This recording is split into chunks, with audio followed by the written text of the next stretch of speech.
પપ્પા હવે આમ વિચાર શું કરો છો? આ સમય વિચારવાનો નથી, પણ આ સમયે તો છે ને કાકાની વાતનો જવાબ આપવાનો છે. હા પપ્પા, તમે ખાલી એકવાર આ પાડો, પછી જુઓ આ કાકાને છઠ્ઠીનું ધાવણ નો યાદ કરાવી દઈએ ને તો અમે તમારા દીકરા નહીં. બસ હવે બધાય છાના માના બેસો. આપણે કાંઈ જંગ લડવા નથી જવાનું અને લોહીથી હાર લાલય નથી કરવાના. એના કરતા વચ્ચેથી કંઈક માર્ગ નીકળે એવું કંઈક વિચારો ને. હા હા બેટા, મારું મન છે ને ક્યારનું ગભરાઈ રહ્યું છે. ન કરે નારાયણને તારા કાકાએ કંઈક ઊંધું કર્યું હોત તો, તમારા બેમાંથી કોઈની ઉપર પાછળથી વાર કર્યો હોત તો. હા મમ્મી, હું પણ તમારી વાતમાં સહેમત છું. કાકાનો સ્વભાવ એવો જ છે, તમને ખબર છે ને. હા બેટા, મારા ભાઈને હું સારી રીતે ઓળખું છું. અરે એક નંબરનો નકામો ને લૂચો ને કપટી માણસ છે, અને આવા માણસો છે ને કોઈ દિવસ સામી છાતીએ વાર નથી કરતા, પીઠ પાછળ જ વાર કરે. હા તો પછી છે ને મારા ઘણા મિત્રો એવા છે, ઓર્ડર આપી દેવો છે, બોલો એટલે કામ તમામ થઈ જાય કાકાનું. બેટા આપણે કઈ શાકભાજી નથી મંગાવવાનું કે મિત્રને કહી દીધું ને થઈ ગયું. અરે ઘર ઘરનો ઝઘડો છે, અને ગમે તેમ તો એ તારા કાકા છે. અરે તમે લોકો અમને કઈ કરવા નથી દેતા, અમે લોકો બીજાને કઈ કામ કરાવીએ તો એ નથી કરવા દેતા, તો કરવા શું માંગો છો? અરે શાંતિથી તારા પપ્પાને વિચારવા દે, એ કઈક રસ્તો તો કાઢશે ને. તમે જોશો આ ઘર ઘરનો ઝઘડો છે, બરોબર, પણ મને નથી લાગતું કે આ ઘરમાં પતે. આનો રસ્તો તો બહાર જ પતાવવો પડશે. ના અશોકભાઈ, આ બધાનો રસ્તો પપ્પા કાઢશે. પપ્પા બેટા મેં આનો બહુ રસ્તો કાઢવાની કોશિશ કરી. અરે હું કઈ ગાંડો થોડો છું એના જેમ. હવે કોઈ આવો માણસ આપણા ઘરે આવી ઝઘડો કરે એ મને થોડું ગમતું હોય, ઘણું વિચાર્યું, પણ હવે આનો મને કોઈ રસ્તો જ નથી સૂઝતો કે આનું શું કરવું મારે. પણ જયંતિ, આનો એક રસ્તો છે. કયો રસ્તો બા? તું એને પૈસા આપી દે. હા, શું વાત કરો છો? આ પૈસાનું કઈ ઝાડ નથી આપણા ઘરમાં, એટલે એને ખખેરીને આપી દઈએ. આ ક્યાંથી આપીશું રૂપિયા? અરે બેટા, બાની વાત સાચી છે. જો કાકાથી પીછો છોડાવવો હશે ને તો એમને ગમે તેમ કરીને રૂપિયા આપવા પડશે. આ રકમ થોડી ઓછી છે, 50 લાખ રૂપિયા ક્યાંથી કાઢવા? હા છે ને, આ વાત સાથે હું જરાય સહમત નથી. આ ખોટી વાત છે. અરે બેટા, તમે મારી વાત સાંભળો. જો કઈ ગીરવે મૂકી દો, કઈ લોન લઈ લો, પણ આપી દો અને આ જંજાળમાંથી આપણે છૂટીએ. હા પપ્પા. કેવી સલાહો આપો છો તમે લોકો? કાકાને રૂપિયા આપવા માટે થઈને આપણે લોન લેવાની, આપણે માથે બોજ, આપણા માથે બોજ નાખવાનો. પણ બેટા, રોજ રોજ કકડાટ કરવો એના કરતા તો સારું છે ને કે આપણે આનો આવી રીતે જ નિવેડો લાવી દઈએ. એને છે ને હવે મારી નાખવી, એટલે આનો રસ્તો નીકળી જાય. બસ અશોક, એનો રસ્તો એ નથી કે એને મારી નાખો, અને મારી નાખવાથી તમે બધા બચી જવાના છો. કાલ સવારે સળિયા ગણતા થઈ જશો. બેટા તમે લોકો શાંતિ રાખો. અરે આવા માણસોનો વિશ્વાસ ન કરાય. અરે એને થોડી કઈ સંબંધીની કે નાત જાતની કોઈની કઈ પડેલી છે. અને મને છે ને બેટા આ રૂપિયા કરતા મારો ઘર પરિવાર મને વધારે વાલો છે. રૂપિયા તો કાલે કમાતા આપણે કમાઈ લઈશું, પણ આવા માણસનો શું ભરોસો? ન કરે નારાયણને તમને કઈ હાનિ પહોંચાડી તો મારી સાચી મિલકત રૂપિયા નથી, મારી સાચી મિલકત મારો પરિવાર છે. અને બા તમે જે કહો છો ને કે રૂપિયા તું ગમે ત્યાંથી લાવીને આપી દે, તો અત્યારે તો રૂપિયા કે મને ક્યાંયથી મળે ને એવું મને દેખાતું નથી, પણ મેં આનો એક રસ્તો શોધી લીધો છે. હવે જો એ રસ્તે હું ચડું છું અને ભગવાન કરે મને એમાં સફળતા મળી જાય તો આ પાણીના ઢાળે પાણી વહી જાય.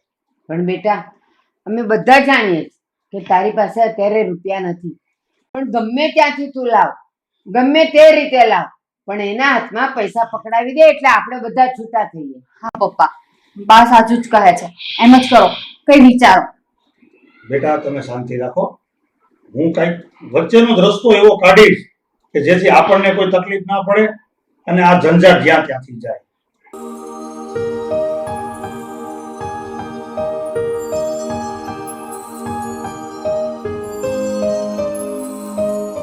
કેમ છે હિંમતભાઈ? આવો ભગત, બેહો બેહો. કેમ છે ભગત? બસ શાંતિ છે. બોલો બોલો. આ તમારા ભાઈ મોટા ભાઈ મેળા થા, તમે કઈક ભાઈઓ ભાગે રૂપિયા માંગો છો એની પાસે? અને એને તમારી સામે પંચાયત કરવાનું ચાલુ કરી દીધું, મારી વાતો મીડા કરવા. હું એને પેટમાં હું દુખાવો છે હામાં મેદાનમાં આવી જાય ને મલકમાં હું વાતો કરે છે ઈ કે ભાઈઓ ભાગે તો હરખા ભાગ પાડ્યા હતા, અમારી ભૂલ થઈ ગઈ છે, ખોટો માણસ છે કાગળમાં લખાણ અમે કર્યું નથી એટલે. ના ભાઈ ના, ખોટો માણસ છે એ માણસ. મને પૈસા પૂરા મળ્યા જ નથી. આ તો ધંધો કરવો છે ને એટલે મને એમ શું કે હવે હું મારા ભાગના 50 લાખ માંગુ. એમાં હું મેં ખોટું કર્યું?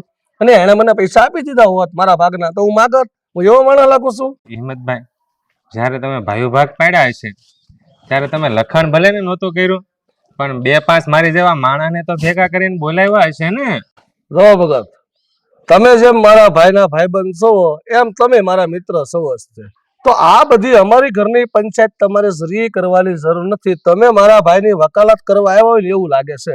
એટલે અમે બે પોહાઈ દાઢ ઉકરી આવી, તમારે કાંઈ લેવા દેવા નથી. તમે તમારું કામ કરો, હું મારું કામ કરું. એવું નથી હિંમતભાઈ, આ તો હું છે ને તમારા હિતની વાત કરું છું. બાકી તમે તમારા ભાઈ પાસે 50 લાખ માંગતા હોય તો એમાંથી તમારા ભાઈ મને કઈ 5 નથી દઈ દેવાના, કે તમે મને કઈ 5 નથી દઈ દેવાના. તો પછી તમે પંચાયત કામ કરો છો?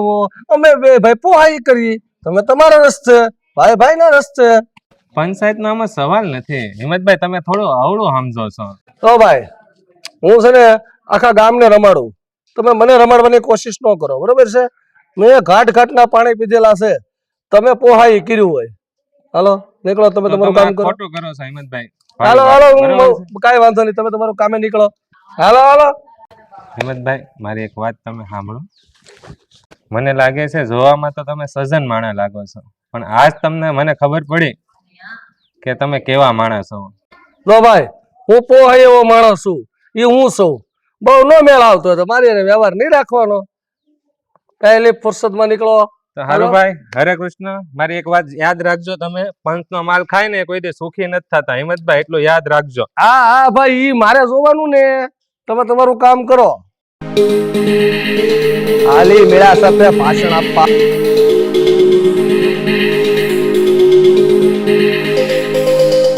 જો બેટા, ખાસ કરીને છે ને હું તમને બે ભાઈને વિનંતી કરું છું કે આ બધી મગજમારીને શાંત કરવા હાટુ મેં આ નિર્ણય લીધો છે. એટલે તમે છે ને આમ જો બે ભાઈ સાથે થોડી શાંતિ રાખજો. એ થોડો જાડી બુદ્ધિનો છે મારો ભાઈ, તમારી કરતા સારી રીતે હું ઓળખું છું. અને આ વખતે આપણે છે ને આ બધો નિર્ણય જે લીધો ને, પછી એના રસ્તે, આપણે આપણા રસ્તે. પપ્પા, હજી એક વખત વિચાર કરી જુઓ ને. મને નથી લાગતું કે તમે જે નિર્ણય લઈ રહ્યા છો ને એ યોગ્ય હોય. આવો આવો ભાઈ, આવો આવો. બોલો, હું વિચાર કર્યો. લા ભાઈ, હવે વિચાર તું જે કર્યું પછી પેલા બે તો કરો. બટાઈ શક બે આવવા દે કાકાને. બે ભાઈ તો જો સાંભળ ભાઈ. એ ભાઈ, આ મહેમાન આવે તો તમારા ઘરમાં રિવાજ કાઢ નાખ્યો છે પાણી આપવાનો?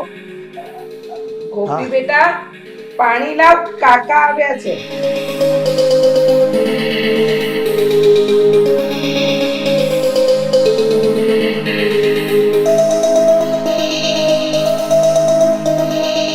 હા બોલો. હવે જો ભાઈ, વિચાર તો બહુ કર્યો મેં, અને નિર્ણય મેં એવો લીધો છે કે તને ગમશે અને તારા ફાયદામાં છે.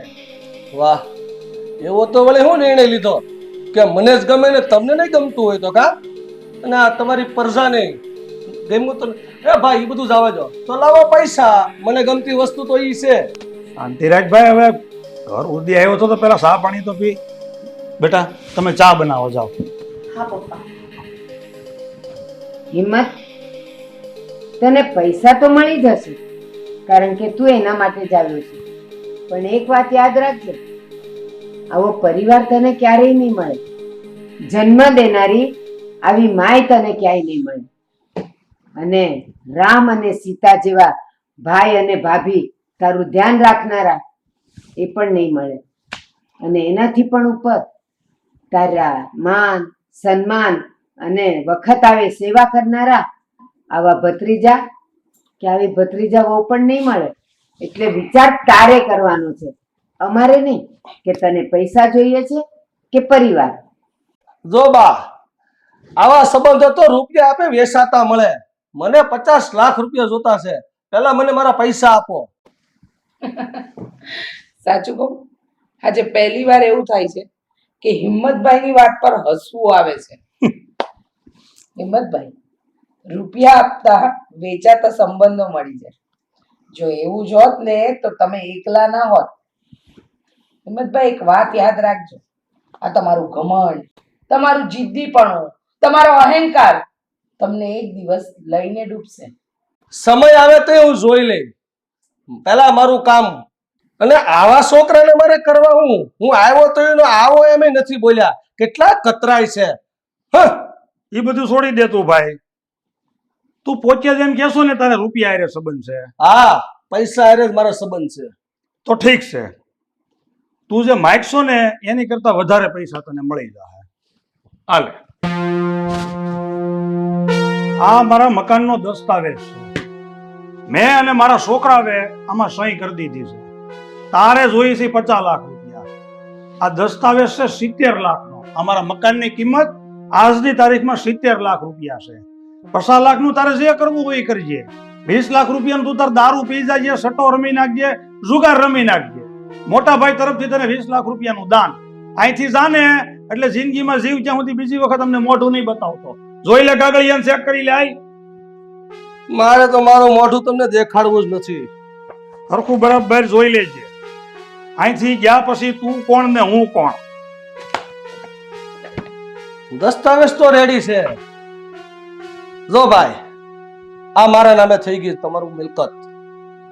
આ તમારી પરદા, આ બાયુ, એ બધા 7 દિવસની અંદર આ જગ્યા ખાલી કરી દઈશું. હવે આ જગ્યા મારી છે, બરોબર? 7 દિવસ નહીં, 5 દિવસમાં તને કબજો સોંપી દેવું, બરોબર? હવે તું જઈ શકે છે. તો આપણા છેલ્લા રામ રામ. રામે રામ. તમારે મારું મોઢું જોવું નહીં, મારે તમારું મોઢું જોવું નહીં. હવે તમારે ને મારે મરે હના નહીં. અને હું મરું ને ત્યારે તું ન જોઈએ મને. જા. મારે તમારું મોઢું નથી જોતું. પૈસા વાળા છે, પૈસા. પપ્પા, તમે જે નિર્ણય લીધો છે એમાં અમે બંને ભાઈઓ અત્યાર સુધી કંઈ નથી બોલ્યા. તમે કહ્યું હતું એ પ્રમાણે અમે બંને ભાઈઓએ રાજી ખુશીથી સાઈન પણ કરી આપી.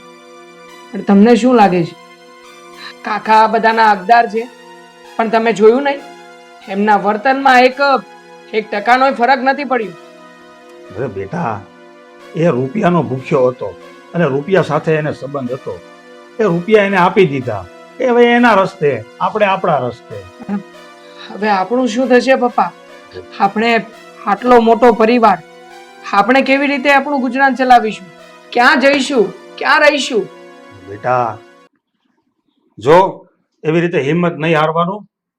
અરે ભાઈ, આપણા હાડકા છે ને એ જે સહી સલામત છે. તો હવે આપણે આપણા બાપને ઉપાધિ નથી કરવા દેવી. આપણે રાત દિવસ મહેનત કરશું અને આનથી નહીં સારું મકાન બનાવશું. ભાઈ, તું ચિંતા નહીં કરતો. હા, શાબાશ. હોંસલો માણસનો આમ બુલંદ હોવો જોઈએ. એટલે બેટા, ભગવાન ઉપર ભરોસો રાખો અને આપણે સાચી નીતિથી ચાલ્યા છીએ એટલે આપણને આપણા નસીબનું મળી જ રહેશે. શું કેવું બા તમારું? સાચી વાત છે. આવા મજબૂત 2 છોકરાઓ હોય, એના બાવડામાં જોર હોય, પછી એના બાપને શું ચિંતા હોય? સુખેથી રહેશું અને સુખનો રોટલો ખાશું અને શાંતિ હશે ને જીવનમાં, તો આપોઆપ બધા રસ્તા આપણને ખુલ્લા દેખાશે.